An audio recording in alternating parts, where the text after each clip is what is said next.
Está no ar o Ao Vivo Pod, podcast do Política ao Vivo, onde você fica por dentro de todos os bastidores da política baiana. E como sempre, estou aqui ao lado dele, Breno Cunha. E aí, Brenner, vamos nessa, mais um episódio. E é isso, meu povo. O nosso convidado de hoje foi reeleito prefeito com uma votação expressiva, tá? Onde recebeu mais de 46 mil votos, o que representa aí mais de 83% dos votos válidos. Ele entrou oficialmente para a política em 2016, nasceu em Rio Verde, em Goiás, e mudou-se para a Bahia com apenas 12 anos. Formado em Direito, casado e pai de 2 filhos, estamos falando do prefeito de Luiz Eduardo Magalhães, Júnior Marabá. Júnior, um prazer estar com você por aqui. Brenner e Breno, muito obrigado pelo convite de vocês. É uma honra muito grande estar aqui. Prefeito, conta pra gente esse pouco tempo seu na política, como foi o início da carreira na política? E aí, em 2016, eu vim candidato a prefeito, perdi aquela eleição, fiz 48% dos votos.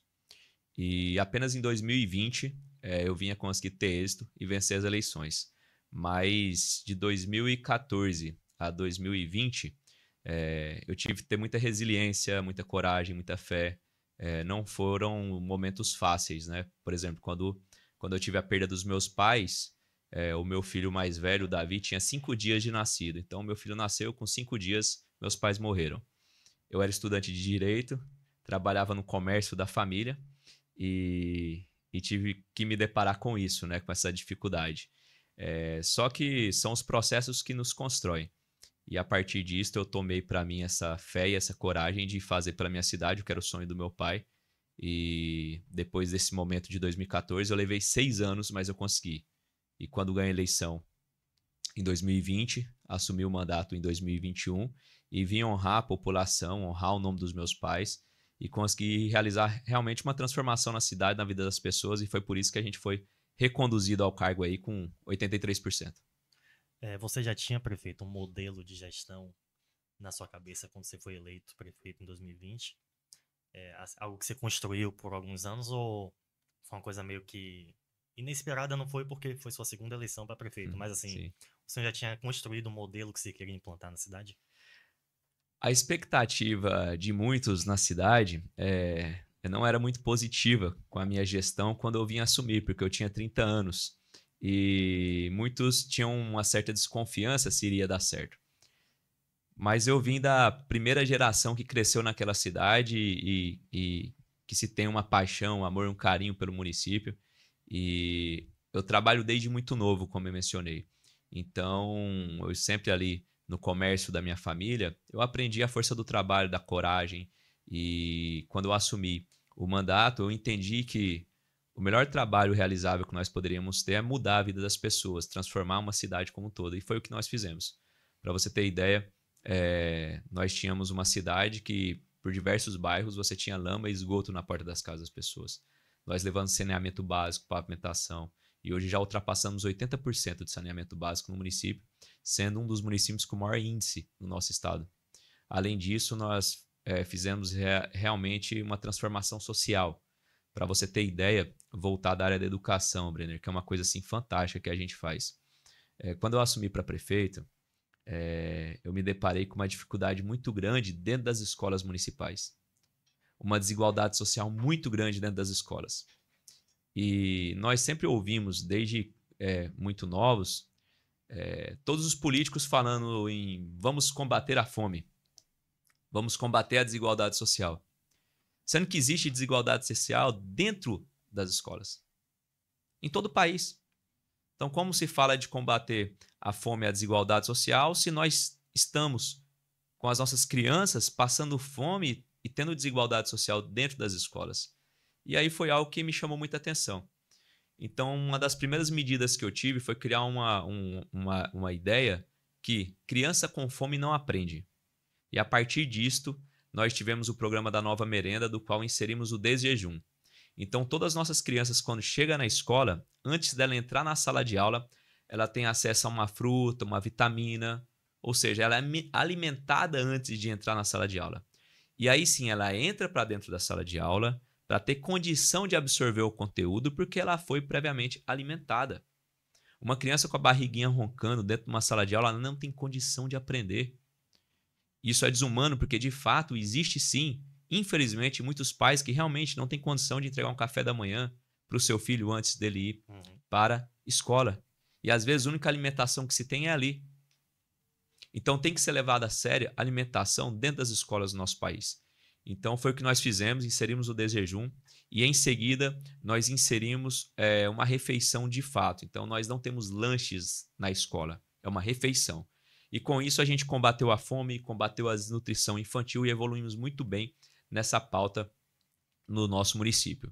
E em outro momento nós avançamos com o combate à desigualdade social dentro da sala de aula. Hoje nós entregamos lá kit uniforme. São 2 blusas, um moletom, uma calça e um short.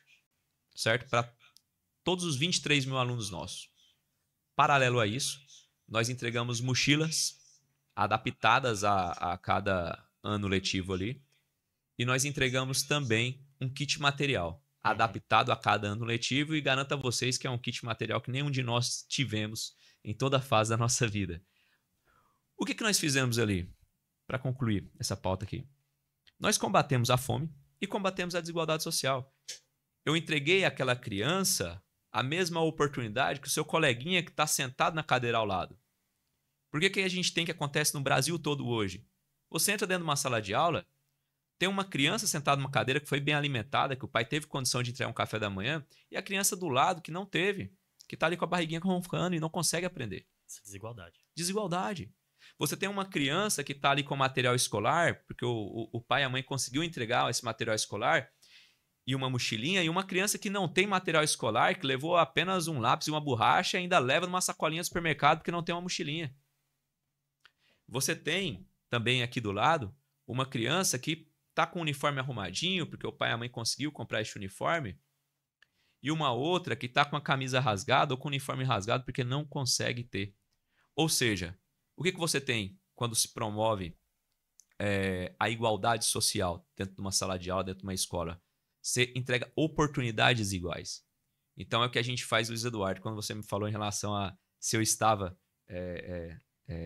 durante esse período, né, que eu vim assumir com essa ideia de como é a gestão pública, eu visualizei muito a vida das pessoas e como eu poderia transformar a vida das pessoas. E assim, eu fiz realmente uma transformação, principalmente na vida das crianças, dos adolescentes ali de Luiz Eduardo Magalhães.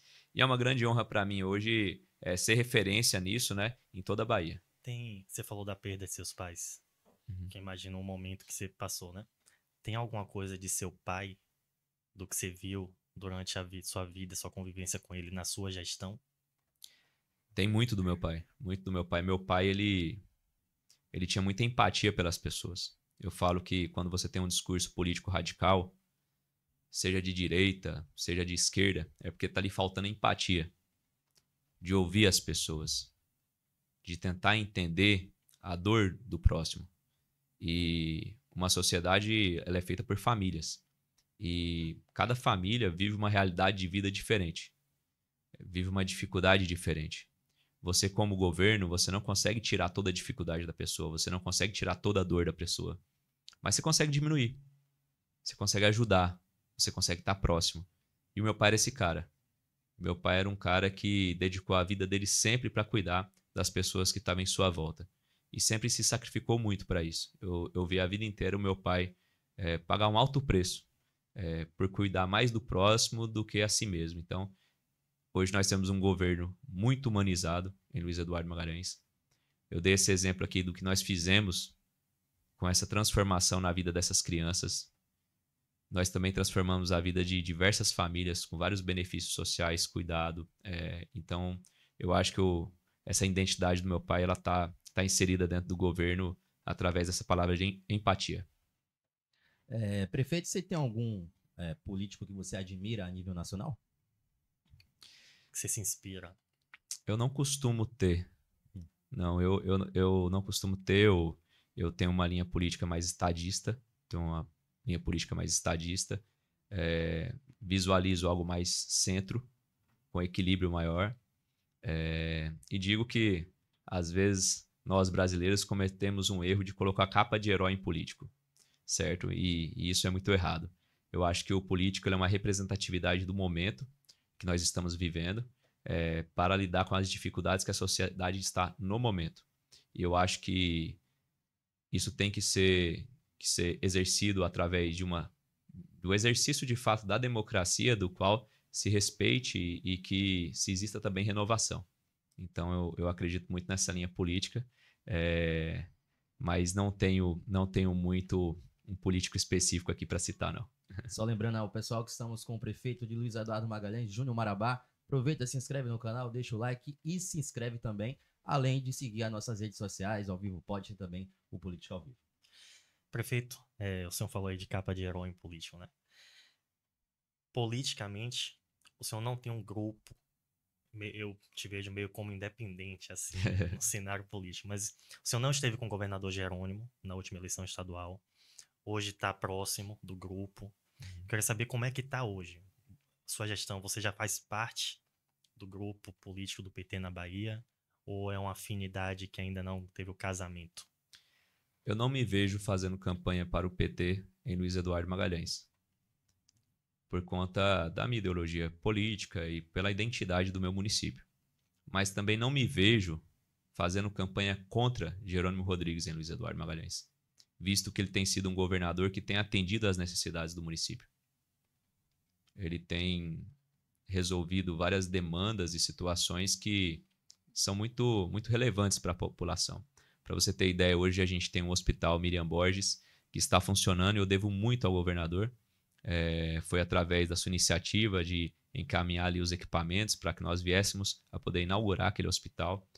Nós temos ali hoje uma força de segurança que a gente atua e trabalha muito bem no controle, né, ali sobre a nossa sociedade, da qual hoje você tem em Luiz Eduardo Magalhães uma cidade que entrega segurança pública para o seu morador. Você pode transitar nas ruas com total segurança e tranquilidade.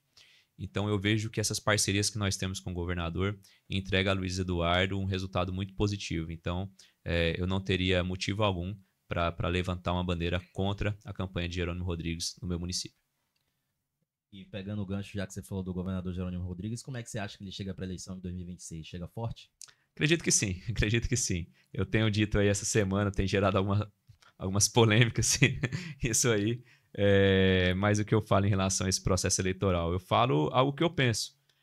Não é uma estratégia política, não é nada disso, é apenas, como o Breno mencionou, um cara que tem independência política e pode falar. É apenas isso. E o que eu vejo do cenário político? Eu vejo que hoje o governador ele tem dado bastante atenção aos municípios, às lideranças, aos prefeitos, e ele tem agregado, ele tem aglutinado, ele tem feito a boa política. E ele também tem ao lado Adolfo Loyola, que eu até mencionei, que é um maestro na política. Ele tem uma habilidade muito grande e eu vejo que eles estão fazendo um trabalho no campo político excelente. Estão conseguindo viabilizar, respaldar um processo já de forma antecipada, né, do ano que vem. E paralelo a isso, você tem um pretenso candidato a governador de oposição que não se respaldou nas eleições municipais e que não está construindo este caminho para o ano que vem. Então, eu acredito bastante na recondução, na reeleição do governador Jerônimo Rodrigues. Você tem contato com a Semineto? Não, nunca fui de ter contato com a Semineto, não. Nunca, nem não, antes? Não. Muito pouco, mas muito pouco mesmo. Na última eleição para governador, você chegou a apoiar ele ou ficou neutro? Cheguei a apoiar. Na verdade, eu apoiei o grupo desde 2018, né? Desde 2018, vim em 2022. 2022 eu entreguei a Semineto 70% nas urnas de Luiz Eduardo Magalhães. 70%. Ele te ligou para agradecer? Teve uma conversa? Nos falamos depois de um tempo, não me lembro muito bem como que foi, mas foi, eu acredito, uma vez ou duas vezes. Mas não teve um agradecimento? Porque não, muitos prefeitos dizem não me lembro de nenhum gesto assim, não. Não. Essa ingratidão que faz com que você, ou não, que o Jerônimo está fazendo por Luiz Eduardo, ou é uma ingratidão do ACM que você vê como uma ingratidão dele mesmo, no caso? Cara, é o seguinte, eu vou fazer uma análise aqui de pessoas, né? O Jerônimo, ele é governador, ele está sentado na cadeira e tem uma humildade gigante. É um cara que lhe atende, é um cara que é cordial contigo, é gentil, é agradável. E ele está sentado na cadeira de governador e tem essa postura. E Neto, sem mesmo ser governador, ainda candidato, você não tinha esse contato, não tinha esse gesto de neto para com os seus, entendeu? Então, isso é um sentimento que não é só meu, é de grande parte da classe política que esteve com ele na eleição de 2022. Prefeito, o senhor hoje está filiado ao PP ainda? Estou. Mas tem planos de sair, já tem conversa, porque a eleição tá chegando, né? Então, é o seguinte, estamos caminhando para uma federação com a União. Isso. Beleza. Realizando a federação, que eu acredito que vai, nos tira o poder de decisão do que nós vamos querer para o nosso futuro. Tira o poder de decisão do nosso grupo político. Porque entrega, no caso, o PP, junto à Federação da União, o controle da União no estado da Bahia. Que será esse? Uhum. Então, visto que isso vem a acontecer, de fato, existe sim possibilidade para que eu migre de partido. Já tem muita gente te convidando? Acredito que sim. A gente tem um pouco, mas tem que ser algo bastante calma e bastante tranquilidade. Eu sou um cara muito calmo e a gente vai avaliando aí como vai ficar o cenário político para tomar essa decisão. Mas com o grupo político, a gente tem uma turma bacana. Eu estava ontem aí com o deputado estadual Niltinho, deputado estadual Antônio Henrique Júnior, a gente conversando sobre isso aí, sobre o nosso grupo político e qual que vai ser a tomada de decisão, e até mesmo conversamos com o Adolfo Loyola sobre esse assunto ontem. Você tem então uma boa relação com o pessoal do PP? Tenho ótima. E João Leão? Tenho ótima relação com o João Leão. Eu lembro que vocês faziam um trabalho juntos. Ótimo. Gosto muito dele, mas vejo que a política às vezes pode lhe colocar em caminhos diferentes, né? Mas sempre com muito respeito e muita cordialidade que sempre cabe. Entendi. Carreira deputado federal, candidatura é uma vontade sua, um sonho? É um desejo. É um desejo muito grande de representar a minha região ali como deputado federal, mas política, é o que eu estava até mencionando aqui, criando alguns certos análises. Política você não faz de forma impositiva. Política você conquista, você constrói. E eu estou no processo de construção. Caso eu venha conseguir de fato construir, é um desejo do meu coração ser deputado federal, representando a minha região. Para você ter ideia, Brenner, nós temos 39 deputados federais, né, da Bahia. A região oeste, na bacia do Rio Grande, não tem nenhum. Não tem nenhum. Beleza, nós somos a região menos populosa do estado. Pô, mas a gente tem uma representatividade econômica e social gigante, entendeu? Então, não tem por que não ter um representante. Então, esse é o pedido lá da sociedade, é o pedido de instituições, é o pedido da classe política, de amigos. Então, muitos querem que eu vá para esse caminho. E se for vontade de Deus, vai dar tudo certo. Então não há nada concreto, só uma vontade do prefeito. 99,9%. Então já tá quase certo. É concreto. Eu não falo 100% porque você tem que construir. Política não é querer. Todo mundo quer. Se você for ver hoje aí a presidente da República, todo mundo quer ser presidente. Entendeu? Se você for avaliar, por exemplo, ser presidente da República, todo mundo quer. Ser governador, todo mundo quer. Só que você está construindo esse caminho. Então é a mesma coisa que eu tenho que fazer quando eu faço uma autoanálise, uma autocrítica. Para me ser deputado federal, eu tenho que construir esse caminho para ser. Não basta querer, não basta o desejo. Então é isso. Eu falo que é 99,9% porque realmente a gente tem que concluir essa construção aí para o ano que vem, mas como mencionei, se Deus quiser vai dar certo. Já que você falou de todo mundo quer ser governador, você chegou a construir, eu ouvi dizer que sonho se constrói, né? Certo. Também. Você chegou a construir esse sonho na sua cabeça de ser governador um dia? Ou é algo que você ainda não mexeu? Eu acho que é destino. Eu acho que você acaba construindo outras posições políticas, certo? Mas ser governador, ser presidente é muito destino. É muito destino. Então, se você estiver bem posicionado, se você tiver com uma boa representatividade, se você tiver o respeito, né, e o reconhecimento do Estado democrático ali constituído pelo Legislativo, pelo Judiciário, pelo próprio Executivo, né, e você também tiver ali um bom relacionamento com a imprensa, com todo mundo, eu acho que você se torna, de fato, um nome a estar na mesa. Mas é mediante a todos esses fatores. Então, não dá para se desenhar isto, né? Eu sou jovem, eu tenho 34 anos, tenho um futuro todo pela frente, mas não é algo que eu alimento no meu coração, porque eu acredito muito no destino mesmo e, enfim, eu tô no começo de tudo, tô com 4 anos como prefeito, então vamos ver o que o futuro nos reserva. E prefeito, você foi reeleito com mais de 83% dos votos, né? Então, a que você acha que se deve essa quase unanimidade? Cara, eu acho que se você tem um grupo político onde todo mundo coloca sua contribuição, dá certo. Você vê o sucesso que o grupo do governo do estado tem com vitórias em eleições. E você vê que eles têm uma unidade de grupo. E isso é um exemplo, a unidade de grupo. E é o que eu exerço hoje em Luiz Eduardo.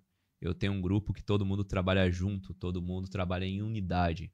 Eu costumo dizer com a minha equipe lá que eu sou parte desse processo, certo? Que eu, a momento, sou o personagem que está na linha de frente, mas a momento esse é o espaço que eu ocupo, mas eu sou integrante do grupo como qualquer um outro que ali está.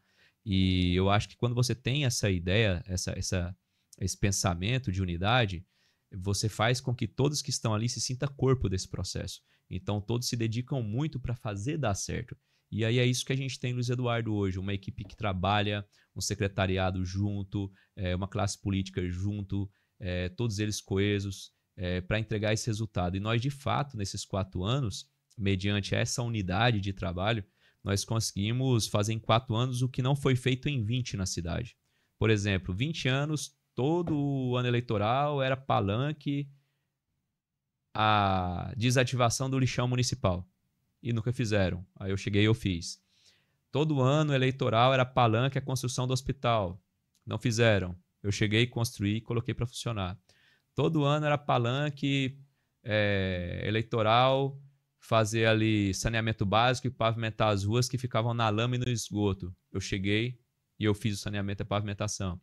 Então, assim, o que se discutiu em Luiz Eduardo durante 20 anos, nós fizemos nesses 4. Mas não foi Júnior Marabá, foi Júnior Marabá e o seu grupo político, foi toda a equipe. E agora, para os próximos 4 anos, a ideia do nosso grupo é continuar com o avanço, principalmente urbanização, revitalizar os bairros mais antigos que ainda sofrem, né, no período de chuva. Então a gente está avançando muito bem. Eu vejo que nós temos um grupo muito sadio, um grupo com futuro muito grande na política da região oeste e consequentemente, na Bahia. O senhor falou sobre o extremismo na política, né? E hoje o Brasil está muito dividido nisso, de 8 a 80. Nacionalmente, como é que você se enxerga nesse contexto de Lula versus Bolsonaro? Eu acho um grande erro esse cenário político. Porque, veja bem, se você tiver na disputa Lula e Bolsonaro, é mais do mesmo. Eu não acho saudável para o nosso país ter o reingresso de Bolsonaro à presidência da República e nem a permanência de Luiz Inácio Lula da Silva. Está na hora de mudar. Está na hora de ter alguém que discuta as pautas realmente que o povo precisa. Eu não quero saber de ideologia de extremismo de direita ou de esquerda. Eu quero saber se o povo brasileiro vai ter poder de compra e uma família vai poder viver com dignidade e ter o que comer. Se aquela criança vai estar dentro de uma unidade escolar e vai ter condição de igualdade social e oportunidade de aprender, crescer e transformar a vida da sua família. Eu sempre digo que talvez aquele pai e aquela mãe está passando muita dificuldade dentro de casa, mas se ela consegue olhar para os seus filhos e ver uma esperança, tudo muda no dia a dia dela. E as famílias brasileiras hoje, elas não têm mais esperança, acabou a esperança. Então, o que é triste hoje é ver uma política ideológica sobrepondo as necessidades do povo brasileiro. E para suprir de fato essas necessidades, nós precisamos de um presidenciável que dê grandeza ao Brasil, que faça ele se tornar um país de primeiro mundo, que entenda que nós temos commodities que são exportados sem valores agregados e essa riqueza é constituída nos países estrangeiros. Em vez de retermos esse produto aqui para que nós venhamos a ter uma industrialização, mas que, lógico, só acontece com investimento em logística e capacidade energética. E por que não se investe em logística e capacidade energética? Para que nós venhamos a ter essa transformação do produto, essa industrialização. Com o exemplo do algodão, você manda o algodão todo para fora, esse valor agregado fica lá fora.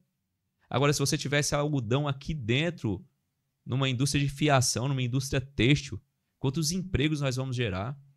O potencial econômico das nossas marcas nacionais, para aí sim exportar, mas exportar com valor agregado. Então, isso é transformação de vida. Transformação de vida é emprego, é oportunidade, é crescimento, é prosperidade. Temos um país rico, mas que a gente não acessa essa riqueza, o nosso povo brasileiro não acessa essa riqueza. Outro absurdo que eu acho, em todas as eleições presidenciáveis, eu não vejo um candidato falar sobre a exploração do turismo no nosso país. Temos um país magnífico para o crescimento no turismo a nível de mundo. E nós temos hoje uma instabilidade total quanto ao investimento do turismo e uma imagem horrível quanto à segurança pública nacional. Então, enquanto nós estivermos nesse viés ideológico absoluto entre Lula e Bolsonaro, eu vejo que nós vamos estar cometendo um grande erro com o nosso país. Mas é lógico que, a momento, a gente não consegue ver um cenário muito diferente disto, mas sonhar não custa. Né? Sonhar, a gente tem que sonhar. Mas tem algum nome que você enxerga hoje com capacidade de... Temos sim. Por exemplo, você tem hoje governador do estado de São Paulo, Tarcísio Freitas, é um grande nome. Você tem hoje um personagem que está em destaque muito grande a nível nacional e que seria um excelente nome, mas ainda não tem a idade para tal, que seria João Campos. E você tem outros demais nomes que estão se colocando. Eu acho que nós temos que ter outras opções, seja de centro-direita, seja de centro-esquerda, mas nós temos que ter outras opções. E aí, dentre isso, nós passamos a viver um momento diferente. Eu espero que, dentre essas opções, esses presidenciáveis venham discutir de fato o que o Brasil precisa e menos ideologia de extremismo. Tem muita gente que te chama de prefeito do agro. É verdade. Faz sentido isso na sua região? Explica para o pessoal que é mais de Salvador. Faz sim. Você é muito ligado ao agronegócio? Eu tenho uma boa relação. Na verdade, eu cresci ali, então eu cresci acompanhando o crescimento do setor do agronegócio. Luiz Eduardo é a quinta economia de um estado com 417 municípios. Nós somos a cidade que mais cresce na Bahia e a terceira a nível nacional. Somos reconhecidos como a capital do Matopiba, ou seja, Maranhão, Tocantins, Piauí e Bahia, em sua maioria de negociações de insumos, tecnologias e maquinários, se é feita em Luiz Eduardo Magalhães. Os principais escritórios e a maioria dos escritórios de fazendas da região oeste são todos situados em Luiz Eduardo Magalhães.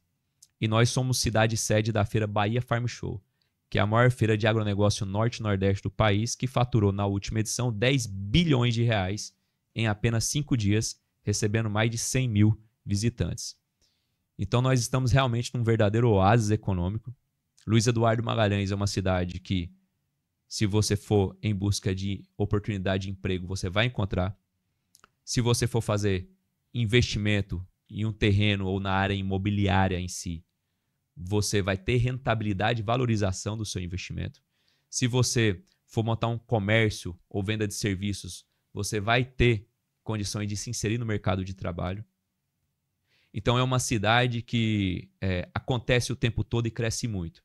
Eu brinco que ninguém vai para Luiz Eduardo para colocar uma cadeira na porta de casa e ficar fofocando ou falando da vizinha que passou. Todo mundo que vai para ali vai para trabalhar, para agarrar. E assim, muitos vão com um sonho de mudança de vida, sabe? De transformar sua vida, a vida da sua família. E eu falo que eu sou uma dessas famílias que se teve transformação. Eu sou mais novo lá de casa. E eu cheguei com 2 irmãos, né, com meu pai e com a minha mãe. E nós chegamos numa situação de vida muito difícil, mas muito difícil mesmo. Veio de Goiás, não foi o que você falou? De Goiás. A gente veio sem nada, recomeçar a vida. Eu tinha 12 anos, meu irmão 14, o outro 16. Meu pai ficou numa borracharia vendendo umas câmeras de ar, a gente junto ali. Depois ele conseguiu um recurso emprestado e começou a vender produto em caixa, em fardo, essas coisas. E a gente desde moleque lá, eu lembro, eu era novinho, eu tinha 12 anos, eu embalando feijão em farinha em saco de 5 quilos, eu embalava muito. Tinha uma caixa de madeirite, e aí era muito pesado o saco, né? Então eu não conseguia, né? Pô, era muito moleque. E aí a galera ia lá e soltava o feijão, né? Por exemplo, assim. E aí eu puxava, tinha uma tampinha aqui, aí eu embalava os saquinhos de 5 quilos para vender feijão, farinha, embalei muita cesta básica. Então, a gente chegou numa situação muito difícil, muito difícil. A gente trabalhou muito, muito mesmo. Eu não me lembro de fase minha sem trabalhar. E aí, cara, a coisa aconteceu. Então, assim, Deus abençoou muita gente. Então, aquela cidade realmente, ela é uma cidade abençoada que transformou muitas famílias. Prefeito, o Mundo do Agro, ele fala que você é muito bolsonarista, né? O Mundo do Agro. Uhum. Eles te cobram para você apoiar o ex-presidente Bolsonaro? Cobra. Mas eu sou muito independente no meu posicionamento político. Meu pai dizia que ele não sabia se era um defeito ou uma qualidade minha, a tamanha sinceridade que eu tenho. Então, eu sempre fui muito claro. Por exemplo, eu venho de família de pastor, certo? Meu avô era pastor, minha avó é missionária. Lógico que eu tenho um viés político mais de direita. Só que eu sou um centro-direita. Porque eu sou um cara que, se você chegar com uma ideia massa da esquerda, eu vou ouvir. Eu vou ouvir e vou tentar entender como que a gente faz essa matemática aqui para resolver esse problema social. E não existe ninguém que é absoluto ao ponto de ter uma razão acima de tudo e de todos. Então, eu gosto muito de ter uma posição de centro e ouvir e transitar bem. E quanto a essa cobrança de Luiz Eduardo, ela é existente, tanto é que 2018 e 2022 eu não apoiei o Bolsonaro em primeiro turno. Bolsonaro nunca foi o meu candidato a presidente em primeiro turno, certo? Agora, em segundo turno, pela ideologia da cidade, pelo viés também do qual eu tenho, acabou sendo uma opção, mas nunca de tamanho agrado, sem dúvida. Em 2021, mais ou menos, final de 21, você estava no seu primeiro ano de mandato, não foi? Isso. Conversando com um político aqui de Salvador, que queria construir uma candidatura de governador para 22, eu conversando com ele, eu perguntei, e se você tivesse que escolher um vice? E ele falou seu nome. Certo. Já naquela época. Naquela época, né? Eu quero perguntar se você já foi convidado, nesse pouco tempo de carreira política, para integrar uma chapa majoritária em 2022. Alguém te convidou, algum grupo político, seja o de João Roma, ou de Neto? 2022 teve um pouco de conversa, mas eu tinha acabado de assumir para prefeito, então eu acabei não dando muito ouvidos, não. Uhum. Pode dizer quem convidou ou fica em off? Deixa. Off ele conta pra gente, eu conto pra vocês. E como é que você enxerga a chapa Jerônimo, Rui e Wagner? Muito forte, muito forte. Eu digo que até imbatível. Se você for avaliar hoje 3 governadores, vamos se dizer assim, numa chapa majoritária como essa, você teria que ter uma oposição muito bem construída, muito respaldada, muito bem organizada, com um grupo político muito grande, com um discurso bem embasado, com uma estratégia de marketing bem elaborada para disputar. Não estou dizendo para ganhar, para disputar com essa chapa desses 3 governadores. Então, eu digo que é uma chapa muito forte. O governo do estado tem de sim melhorar seus índices quanto à questão da gestão pública, mas eu vejo que hoje o grupo de Jerônimo Rodrigues está com um avanço muito grande no campo político e tendenciando a avançar bastante nessa área administrativa e avançar aí para um processo eleitoral do qual o ano que vem se tem a tendência de reeleição e quem sabe até mesmo em primeiro turno. Agora, essa percepção de força dessa chapa é algo que também existe no interior do estado? Existe. Porque existe essa separação, né? Salvador, região metropolitana e interior. Existe. A questão do interior é o seguinte, o que eu falo? O interior, ele compõe a maioria absoluta dos municípios baianos. Então, assim, se você for avaliar, são 417 municípios, né? Quantos são municípios de médio e pequeno porte? A maioria absoluta. Então, quando você vai para dentro desses municípios, o que conta muito nesses municípios? Vamos lá. Conta muito o seguinte. Você tem uma família ali, você tem uma população de uma comunidade, um município ali do interior.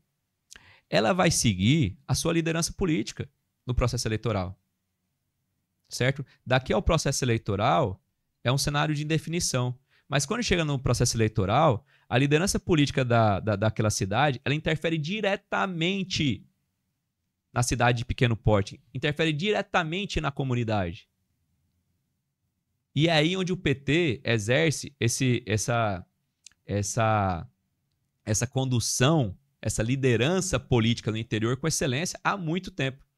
E é o que eu falo, nós não temos, há um bom tempo, um candidato de oposição que faça esse trabalho no interior. Não tem.